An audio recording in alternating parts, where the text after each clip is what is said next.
여러분은 이 시간 보상을 원하십니까? 은혜를 원하십니까? 내가 이렇게 했으니 하나님 저한테 보상을 좀 해주셔야 됩니다. 그런 분 계십니까? 이 밤에는 우리가 은혜를 원하시기를 원합니다. 오늘 여러분 모두가 은혜 받고 돌아가시기를 축복합니다. 오늘 로마서 3장과 4장을 통해서 하나님이 우리를 얼마나 사랑하셔서 은혜를 주시는지 그 이야기를 하고자 합니다. 그래서 3장을 세 대지로 나눠서 4장을 세 대지로 나눠서 설명을 해볼 텐데요. 여러분 이 말씀 가운데 여러분 깊은 은혜를 깨달으셨으면 좋겠습니다. 3장 1절부터 8절까지는 그런 얘기입니다. 하나님이 누구시며 인간이 누군가. 먼저 인간의 실존에 대해서 나옵니다. 여러분이 생각할 때 인간이라고 하는 존재는 어떤 존재일까요? 성경에는 이렇게 고발합니다. 인간은 아무리 생각해봐도 사악하다. 얼마나 사약하냐면 인간이 교만한데 이런 궤변을 늘어놓는다고 합니다. 내가 불의하게 행하는 것은, 내가 악을 행하는 것은 하나님을 더 선하게 만든다. 내가 악하고 사악하니까 나 때문에 하나님이 더 선해지는 거 아니냐. 여러분 이게 엄청난 궤변이잖아요. 1절부터 8절까지 그 얘기하는 겁니다. 인간이 자기의 죄를 합리화시키는데 어떻게 합리화시키냐면 어둠이 있으니까 빛이 있는 거 아니냐. 생각해봐라. 하나님이 선한 것은 내가 악하기 때문에 하나님이 더 드러나는 거다. 이렇게 궤변을 늘어놓는다는 거예요. 이게 인간의 사악함입니다. 자기의 죄를 뭔가 합리화시키려고 하는 거죠. 두 번째는 인간의 사악함이 이겁니다. 하나님이 안 계신다. 하나님을 내가 믿지 않으면 하나님이 안 계시는 거다. 그러니까 자기가 믿으니까 하나님이 있는 거고 내가 믿지 않으면 하나님은 존재하지 않을 거다. 이렇게 생각하는 거예요. 여러분 1844년부터 1900년까지 산 독일의 철학자 니체라는 사람이 있었죠. 이 니체가 뭐라고 그랬냐면 신은 죽었다. 여러분 이 니체는 신을 죽임으로써 스타가 된 철학자입니다. 여러분 그 한마디에 유럽 전체가 난리가 난 겁니다. 신이 죽었다. 니체는 급부상 스타가 됐어요. 그리고 이 사람이 주장한 게 뭐냐면 모든 인간은 신을 능가할 수 있는 초인이다. 초인이라는 것은 초월한 인간이다. 인간이 못할 것이 없다. 인간은 뭐든 하고자 하면 다 할 수 있다. 신이 죽었기 때문에 죽은 그 자리에 인간이 들어가서 다 할 수 있는 것이다. 여러분 니체는 그런 얘기를 했습니다. 여러분 얼마나 인간이 사악합니까? 많은 유럽인들이 여기에 동조를 했어요. 그리고 자기가 믿던 신을 떠나가는 것입니다. 여러분 정말 그럴까요? 신이 죽었다고 해도 신이 죽은 겁니까? 하나님은 스스로 계신 자입니다. 인간의 이념이나 인간의 사상이나 인간의 철학에 하나님이 죽고 살고 하는 분이 아니라 아무리 그렇게 주장해도 하나님은 스스로 계신 분이에요. 출애굽기 3장 14절에 보면 모세에게 하나님이 이렇게 당신을 소개합니다. 나는 스스로 있는 자다. 스스로 있기 때문에 한낱 인간이 신이 죽었다, 신은 없다 한들 존재해 계시다는 거예요.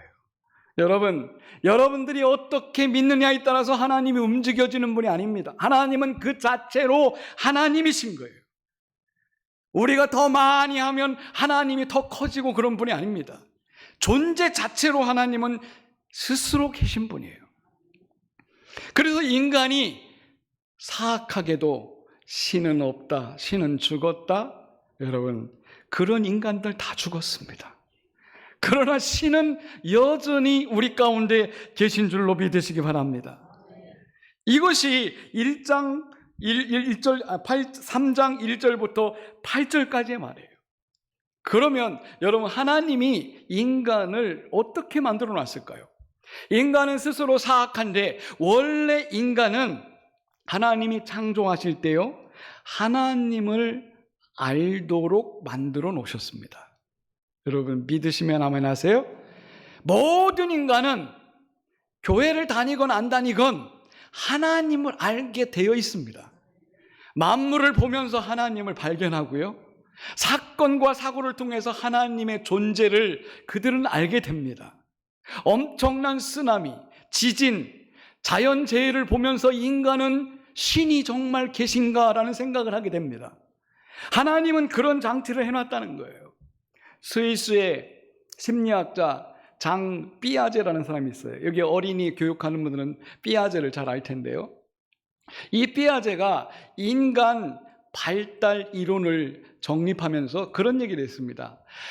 아이들이 태어나가지고요, 8개월부터 12개월부터 그때는 이 사람을 알아보기 시작하는데, 그 사람이 사라져도 그 사람이 존재하겠지라는 생각을 아이들이 품기 시작한대요. 이게 언제 굳어지냐면 만 2살 때 확실히 유치원에 갔다 와도 우리 엄마는 집에 있을 거다라는 애들이 확신을 한다는 거예요.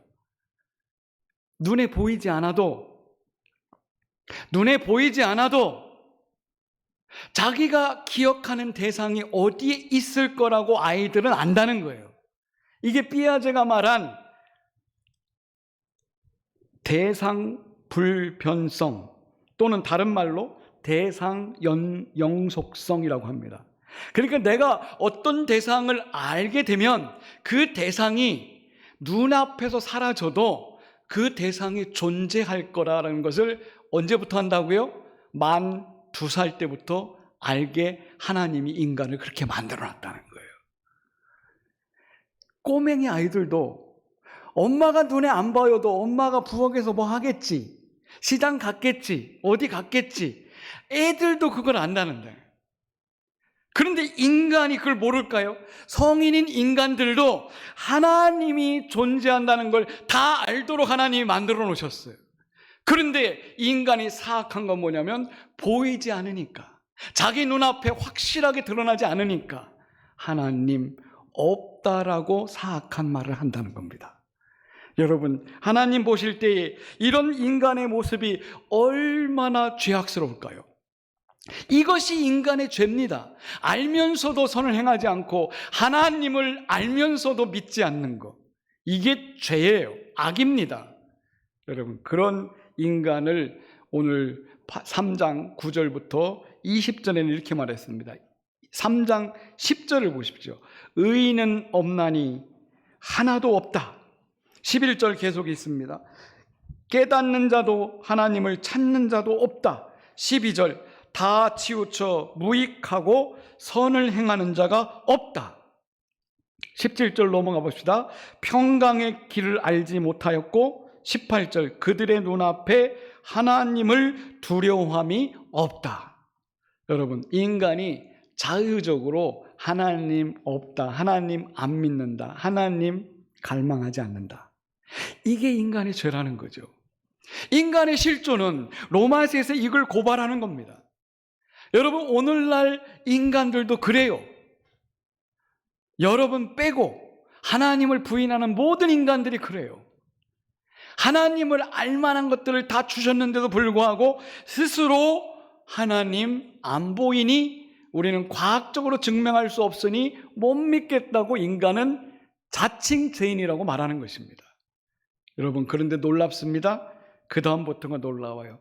그럼에도 하나님이 그런 인간들을 구원하시려고 계획하셨다. 할렐루야. 그렇게 사악한 인간들을 구원할 계획을 세우시고 3장 21절부터 31절까지 은혜를 베푸셨다는 겁니다. 거기부터 은혜가 나오기 시작합니다. 성도 여러분, 이 밤에 여러분들은 은혜 받은 자인 줄 믿으시기 바랍니다. 그렇게 우리도 그런 존재였습니다. 여러분 자신이 자신을 잘 알 거예요. 저도 이 설교를 준비하면서 제 자신을 돌아봤어요. 저도 예수님 믿기 전에는 교회 교자도 몰랐고요, 십자가 붙은 건물이 어디 있는지도 몰랐습니다. 그것이 존재 가치를 저는 못 느낀 거예요. 그런데 하나님의 은혜 안에 들어와 보니까 은혜가 너무 놀라운 거예요. 그래서 21절부터 이렇게 말합니다. 24절에 보니까 그리스도 예수 안에 있는 속량으로 말미암아 하나님의 은혜로 값없이 의롭다 하심을 얻게 되었다. 자, 방금 전까지 인간의 실존은 죄인이라고 그랬죠. 죄인이라고 그랬는데 그 죄인을 의인이라고 하나님이 해주시는 그 관계를 어떻게 보냐면 예수 그리스도의 속량으로 의인이 되게 하셨다는 거예요. 요것이 은혜입니다. 요 장면이 은혜인 거예요. 나는 도저히 이 죄인의 탈을 벗을 수가 없는데 내가 죄인이었던 상태에서 의인으로 만들어주신 그 사건, 그것이 예수님의 십자가 속량 사건이라는 겁니다. 그것을 통해서 모두 다 은혜를 받았는데 이 은혜가 얼마나 높냐면 값을 따지지 않는다는 거예요. 여기 앉아 계신 분들이 다 신분 고하가 다 다를 텐데 누구에게는 얼마 받고 누구에게는 얼마 받고 이게 없어요. 전부 다 값을 안 따진다는 거예요. 값을 안 따지고 그냥 하나님이 주셨다는 거예요. 그래서 하나님이 제일 싫어하는 사람은 누구냐? 내가 이 정도 행위를 했으니, 내가 이 정도 성장을 했으니, 내가 이 정도 사회인이니 하나님이 나를 알아서 구원시켜 주겠지? 이렇게 생각한다는 거예요. 여러분, 이걸 행위 구원이라고 합니다. 내가 뭔가를 했으니까 하나님이 그래도 나 정도는 하늘나라로 데려가지 않겠어? 여러분, 내가가 주인이 되면 안 됩니다. 내가가 주체가 되면 그때부터는 교만해지고 사악해지는 거예요. 나는 아무것도 한 게 없어요. 그런데 하나님이 거저 은혜를 주셨다는 겁니다. 여러분, 우리가 교회에서 열심히 봉사하는 분들 많으신데 조심할 것은 이겁니다. 내가 이 정도 했으니까 교회가 나를 알아주겠지. 내가 이 정도 열심히 하니까 나에게 하나님이 보상도 해주시고 품삯도 주시겠지. 여러분, 품삯을 받겠다는 심리는 뭡니까? 내가 수고했으니까 보수를 받겠다는 거잖아요. 여러분, 그런 사람은 하나님 안 믿는 게 좋아요. 우리가 신앙생활하는 것은 하나님 앞에 보상을 기대하면서 하는 것이 제일 원칙이 아닙니다. 우리가 신앙생활하는 것은 죄인인 나를 구원해 주셔서 그 은혜에 보답하기 위해서 열심히 하는 거예요. 이게 논리가 뒤바뀌어 있어요. 내가 주인이 돼가지고 내가 했으니까 하나님 이 정도 주십시오라고 하는 사람은 교회 품삯 받으러 오시는 거고요. 하나님, 나는 한 게 없는데 하나님이 보실 때 거저 막 은혜를 주십니다. 이게 은혜예요. 그래서 여러분, 교회는 은혜를 받는 장소입니다. 예배는 은혜 받는 시간이에요. 나 같은 죄인이 은혜 받는 시간입니다. 우리 성도들이 복 받기 좋아합니다. 저도 복 좋아합니다. 복복자 집에 가면 숟가락에도 있고 베개에도 있고 옷에도 복복자 달고 복 진짜 좋아합니다. 우리나라 사람들. 그렇죠? 복 좋아하죠? 복 받으십시오. 무슨 말 그 다음에 나올까 겁나가지고 대답들 안 하시는 것 같아요. 자, 옆 사람에게 당신은 복 받은 사람입니다.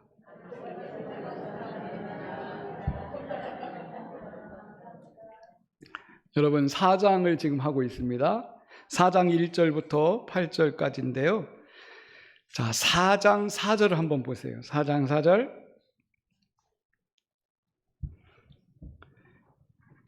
4장 4절 시작. 이래서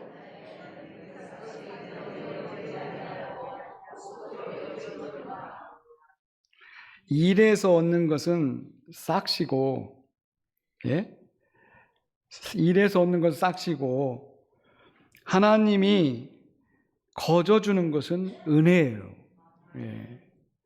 그래서 우리 성도들은 은혜를 잘 받으셔야 합니다. 그런데 6절로 넘어가 보세요.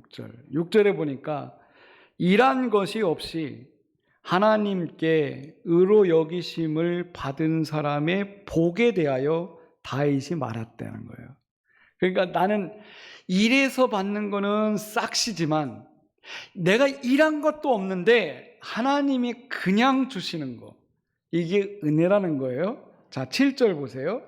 7절. 불법이 사함을 받고 죄가 가리워짐을 받은 사람들은 복이 있고. 아멘. 자, 여러분 복 받은 사람이 아니에요? 내가 불법도 저질렀어요. 그리고 범법도 했어요. 죄도 있어요. 그런데 다 사함받는 거, 이게 복이래요. 그러니까 복의 개념을 이 다윗이라고 하는 사람은 복하면 이렇게 말한 겁니다. 하나님이 목자 되고 내가 양 된 거예요. 하나님과 내 관계가 끊을래야 끊을 수 없는 관계 된 게, 그게 최고의 복이라는 거예요.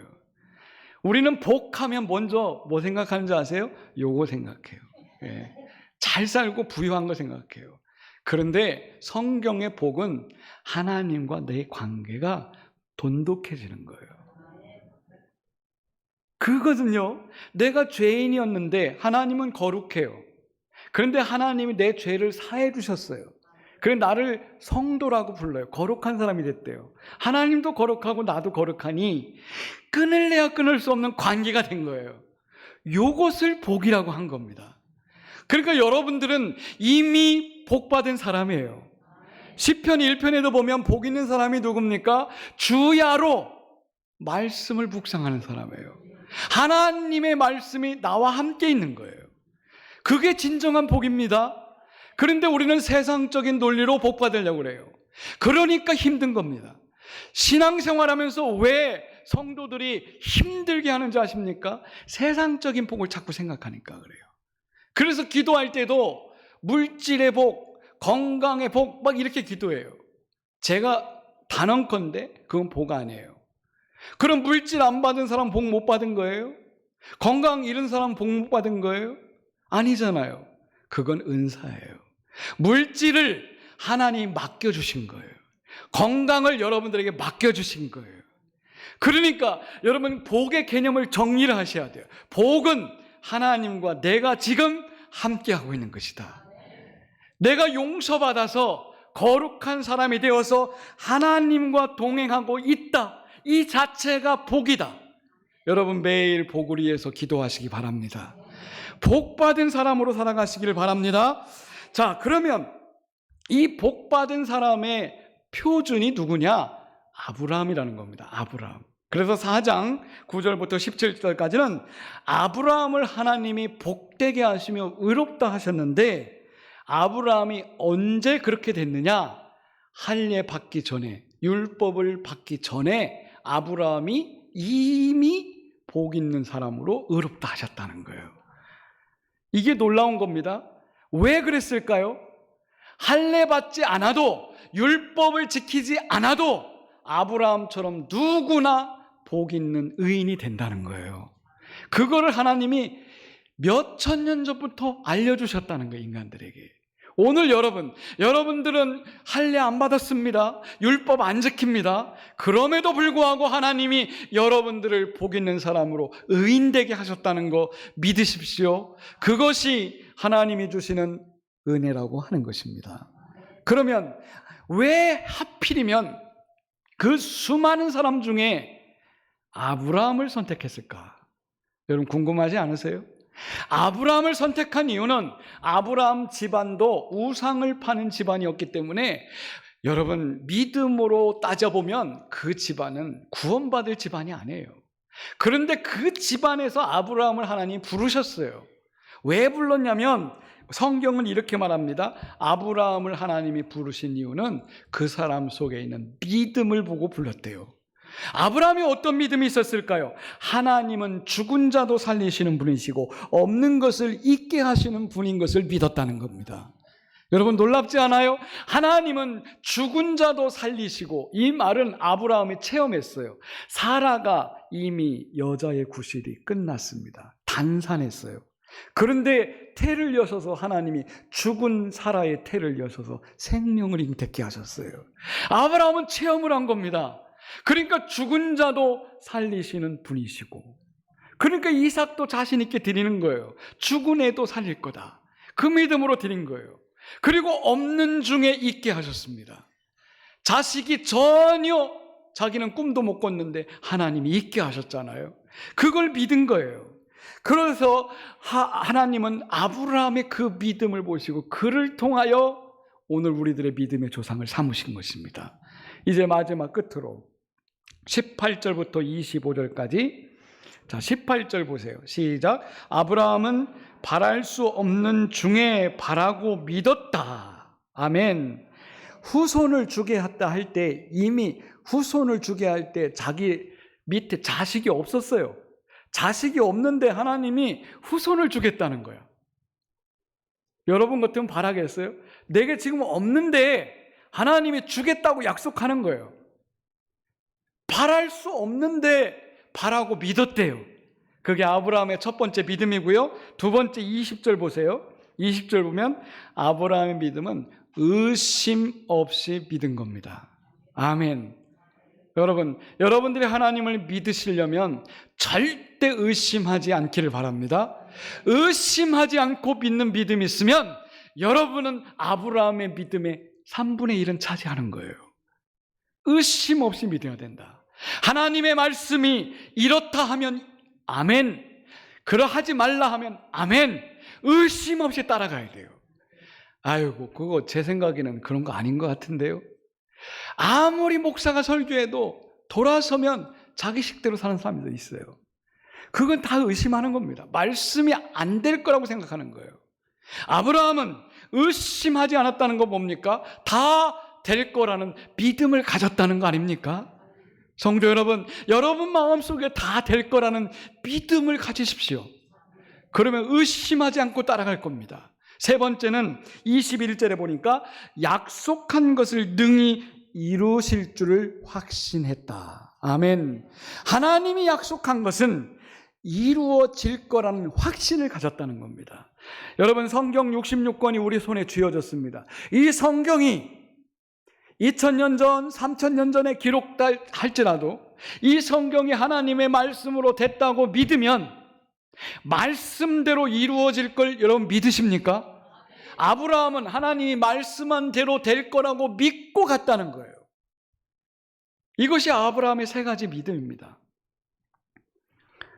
정리해보면 아브라함은 바랄 수 없는 중에 바라고 믿었다. 의심하지 않고 믿었다. 그리고 하나님 말씀대로 이루어질 거라는 걸 믿었다. 이래서 아브라함처럼 그 믿음을 가지고 예수가 그리스도인 것을 믿는 사람들은 아브라함의 의를 똑같이 그 사람들에게 주겠다. 이게 사장의 마지막 정리입니다.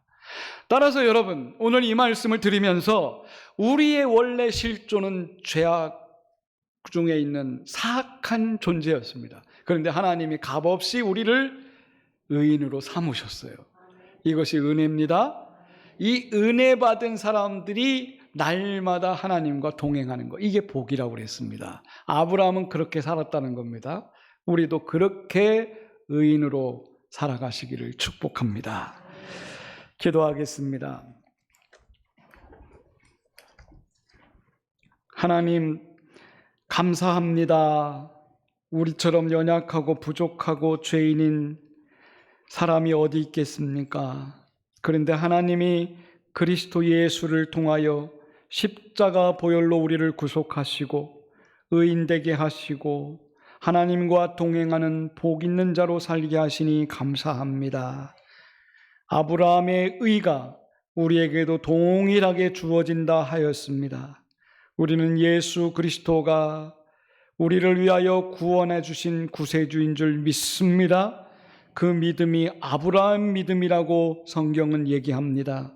우리에게도 그와 같은 믿음으로 아브라함 대를 이어 믿음의 사람으로 살게 하여 주시옵소서. 예수님의 이름으로 감사하며 기도드립니다. 아멘.